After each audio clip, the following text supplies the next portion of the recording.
एक ऐसा कैमरा जो स्पाइडरमैन की तरह हवा में उड़ते हुए मैच का हाल दिखाता है। क्रिकेट में कैसे हुई वर्चुअल रियलिटी की एंट्री और आखिर कैसे मेजर करते हैं बॉल्स की स्पीड, जानेंगे क्रिकेट मैच में यूज होने वाली सारी टेक्नोलॉजी आज के इस वीडियो में।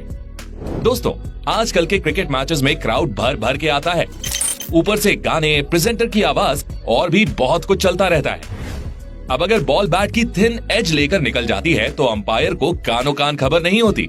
ऐसे में अंपायर्स की मदद करता है स्निकोमीटर। ये वही माइक है जो स्टंप्स के पीछे लगाया जाता है और थिन एज की आवाज रिकॉर्ड करता है। इसके लिए साउंड फ्रीक्वेंसीज का यूज किया जाता है। ये माइक्रोफोन छोटी से छोटी नॉइज को रिकॉर्ड कर लेता है। इसके बाद इस नॉइज को सॉफ्टवेयर की मदद से फिल्टर करके बैट की एज का साउंड निकाल लिया जाता है और फिर उस वीडियो सिग्नल के साथ सिंक्रोनाइज करके स्क्रीन पर दिखाया जाता है। यहाँ आपने देखा होगा कि रिप्ले को बहुत स्लो मोशन में दिखाया जाता है, जिससे कि अंपायर हर फ्रेम में हुई एक्टिविटी को क्लियरली देख सके। इसके लिए मैदान में कई जगहों पर सुपर स्लो मोशन कैमरा लगाए जाते हैं, जो फुटेज को कैप्चर करके सुपर स्लो मोशन फॉर्मेट में दिखाते हैं। बैट की एज को डिटेक्ट करने के लिए आपने एक और गजब की टेक्नोलॉजी देखी होगी, जो है हॉटस्पॉट। इसके लिए ग्राउंड की ऑपोजिट साइड्स पर साइड स्क्रीन के पास 2 कैमरा लगाए जाते हैं। जब कोई बॉल बैट्समैन के बैट या पैड से टकराती है तो इससे उस एरिया में थोड़ी हीट क्रिएट होती है और ये कैमरास उसी हीट को ट्रेस कर लेते हैं। इंफ्रारेड में इस इमेज को देखने पर हमें ज्यादा हीट वाले एरिया पर व्हाइट स्पॉट दिखता है, जिसको देखकर अंपायर को पता चल जाता है कि बॉल कहां पर टकराई है। आपको जानकर हैरानी होगी कि सिर्फ एक क्रिकेट मैच में हॉटस्पॉट टेक्नोलॉजी का यूज करने का खर्च 3 से 4 लाख रुपए होता है। इसीलिए इसका यूज सिर्फ बड़े मैचेस में किया जाता है। वैसे क्या कभी आपने सोचा है कि मैच के दौरान अंपायर्स को इतना सब कुछ याद कैसे रहता है?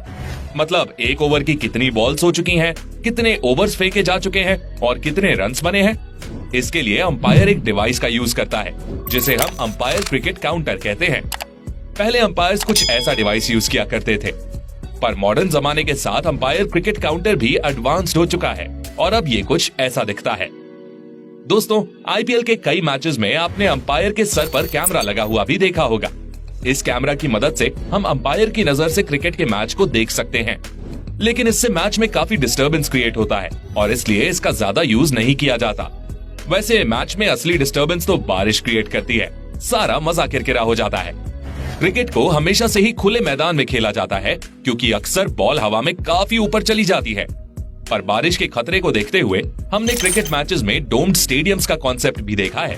साल 2000 में ऑस्ट्रेलिया के विक्टोरिया में स्थित डॉकलैंड स्टेडियम में ऑस्ट्रेलिया और साउथ अफ्रीका का मैच हुआ था। ये इंटरनेशनल क्रिकेट में डोम्ड स्टेडियम में हुआ एकमात्र मैच है। इस स्टेडियम में बीबीएल के कुछ मैचेस भी खेले गए हैं। वैसे आपको बता दूं कि गुजरात के सूरत में दुनिया का पहला डेडिकेटेड क्रिकेट इंडोर स्टेडियम बनाया जा रहा है और आने वाले सालों में हम वहां पर मैचेस जरूर देख पाएंगे। हाँ, ये बात जरूर है कि डोम्ड स्टेडियम में खेलते समय लाइटिंग का स्पेशल इंतजाम भी करना होगा।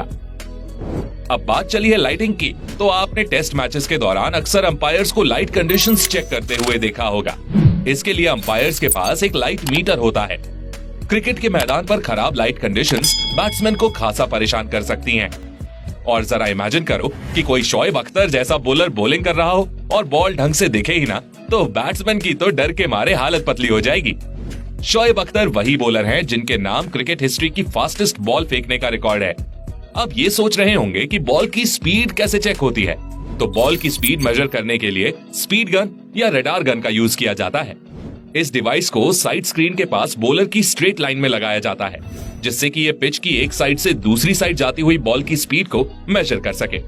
ये पिच की ओर रेडियो वेव्स भेजती है और फिर इन्हें रिसीव करके पिच के रिस्पेक्ट में इस पर मूव होने वाले ऑब्जेक्ट्स की स्पीड को कैलकुलेट कर लेती है। जैसे स्पीड मेजर करने के लिए हम डिस्टेंस इनटू टाइम करते हैं, वैसे ही पिच की लेंथ के हिसाब से रडार गन टाइम बता देती है कि कितने समय में बॉल बैट्समैन तक पहुंची है और फिर डिस्टेंस इनटू टाइम करके स्पीड पता चल जाती है और इसे इमेज प्रोसेसिंग सॉफ्टवेयर की मदद से इंस्टेंटली स्क्रीन पर दिखा भी दिया जाता है। दोस्तों, जब कोई बैट्समैन एलबीडब्ल्यू होता है तो आपने उसके रिप्लेस में बॉल के पाथ का एक 3D विजुअलाइजेशन देखा होगा। इसमें हमें क्लियरली समझ आता है कि बॉल बॉलर के हाथ से किस हाइट से निकली, कहां पर टिप खाई और कहां पर जाकर लग रही है। तो आखिर इस सब के पीछे कौन सी टेक्नोलॉजी का यूज किया जाता है? ये कमाल हॉक आई टेक्नोलॉजी पर बेस्ड बॉल ट्रैकिंग का होता है। इसके लिए ग्राउंड के अलग अलग एरियाज में टोटल 6 कैमरा लगाए जाते हैं। ये कैमरा बॉल की ट्रेसिंग करके एक 3D विजुअलाइजेशन क्रिएट कर देते हैं और इससे हमें पता चलता है कि पैड पर लगी बॉल स्टंप से जाकर टकराएगी कि नहीं। ये आपको काफी सिंपल सी टेक्नोलॉजी लग रही होगी, पर क्या आप जानते हैं कि इसके लिए उन कैमरास को बॉलर के हाथ से छूटी बॉल की हर 1/100 सेकंड की लोकेशन को एग्जैक्ट ट्रैक करना होता है, तब जाकर हमें एक फेयर रिजल्ट मिल पाता है। वैसे अब तो बॉल में भी काफी एडवांस्ड फीचर्स आ चुके हैं। हाल ही में ऐसी बॉल्स रिलीज की गई हैं जिनके अंदर एक डिवाइस लगा हुआ होता है। ये डिवाइस बॉल की स्पीड से लेकर ग्रेविटी, बॉल की स्पिन का RPM और बॉल ट्रैकिंग सब बता देता है। हालांकि फिलहाल तक इसका यूज कुछ डोमेस्टिक मैचेस में ही किया गया है। दोस्तों, आपने स्टंप के पीछे से धोनी की आवाज तो अक्सर सुनी होगी। ये आवाज स्टंप माइक में कैप्चर होती है, पर ये धोनी भाई की आवाज सुनने के लिए नहीं लगाया जाता है। दरअसल बैट्समैन के पीछे मौजूद 3 स्टंप्स में से बीच वाले स्टंप में साउंड वेव कैप्चर करने के लिए कैमरा और माइक लगा हुआ होता है। ये कैमरा बैट्समैन के द्वारा लगाए गए शॉट को क्लोज से कैप्चर करता है, जिससे कभी बैट्समैन का एज लगा हो तो अंपायर को पता चल जाता है कि बॉल बैट से टकराई है या नहीं। तो इस टेक्नोलॉजी का यूज यहाँ होता है। तो दोस्तों, क्या आपको अभी स्टंप माइक का क्या यूज होता है आज पता चला? अब बात चली है स्टंप्स की, तो इसकी बेल्स भी आजकल काफी एडवांस्ड हो चुकी हैं। IPL में आपने LED वाली बेल्स तो देखी ही होंगी। आपको बता दूं कि इनके एक पेयर की कीमत 2 लाख रुपए होती है, लेकिन आखिर इनमें ऐसा क्या खास है? तो दोस्तों, इन बेल्स के अंदर लगी LED को जलाने के लिए बैटरीज लगी हुई होती हैं। जैसे ही इन्हें थोड़ा सा हिलाया जाता है, वैसे ही ये LEDs जलने लगती हैं। इसके लिए इनके अंदर मोशन सेंसर्स लगे हुए होते हैं। अब बात करते हैं स्पाइडर कैमरा की। इसके दर्शन भी आपको ज्यादातर IPL मैचेस के दौरान ही होते हैं। स्पाइडर कैमरा क्रिकेट मैचों के कवरेज में बहुत बड़ा इंप्रूवमेंट है, क्योंकि ये व्यूअर्स को एक एंगुलर व्यू देता है, जिससे मैच काफी इंटरेस्टिंग भी दिखाई देता है।